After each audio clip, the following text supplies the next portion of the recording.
Hello दोस्तों, hashtag city में आपका स्वागत है। दोस्तों, आज हम आपको एससीओ के बारे में जानकारी देंगे।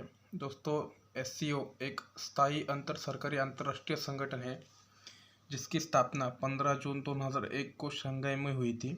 अपने गठन से पूर्व एससीओ को शंघाई फाई के नाम से जाना जाता था, जिसकी स्थापना वर्ष 1996 में हुई थी। यह शुरुआत में एक दूसरे के नस्लीय और धार्मिक तनावों को दूर करने के लिए सहयोग करना था। शुरुआत में इसके 5 देश थे: कजाकिस्तान, चीन, किर्गिस्तान, रूस और ताजिकिस्तान।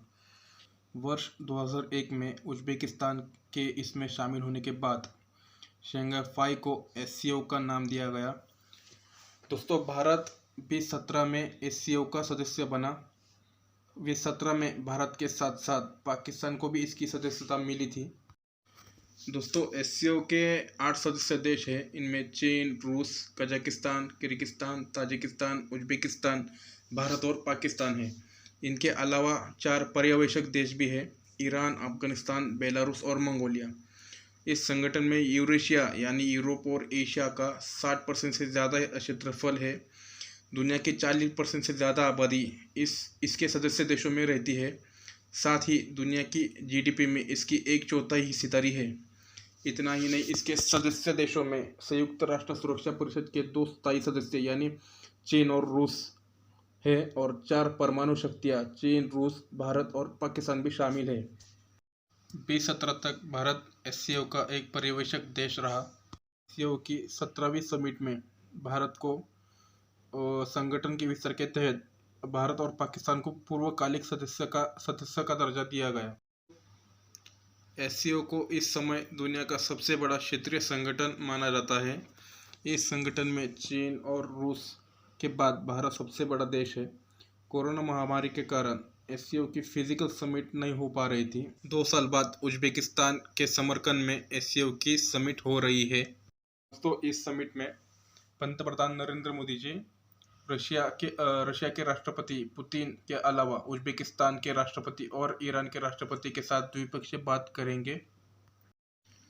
दोस्तों, भारत के लिए एससीओ की सदस्यता का महत्व बहुत है, क्योंकि भारत के लिए एशिया के संदर्भ में एससीओ को 2 तरह से काम आ सकता है: आतंकवाद से मुकाबला करने और मध्य एशिया से व्यापार तथा अन्य कार्य हेतु सीधा संपर्क कायम करने में एससीओ की बड़ी सहायता भारत को मिल सकती है।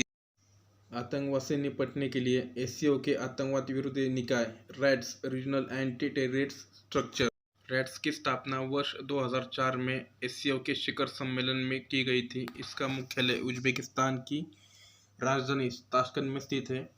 रैड्स में प्रतिनिधित्व के लिए सभी सदस्य देश अपने अपने स्थायी प्रतिनिधि भेजते हैं, और जिनमें से एक व्यक्ति 3 वर्ष के लिए रैड्स के अध्यक्ष के रूप में चुना जाता है।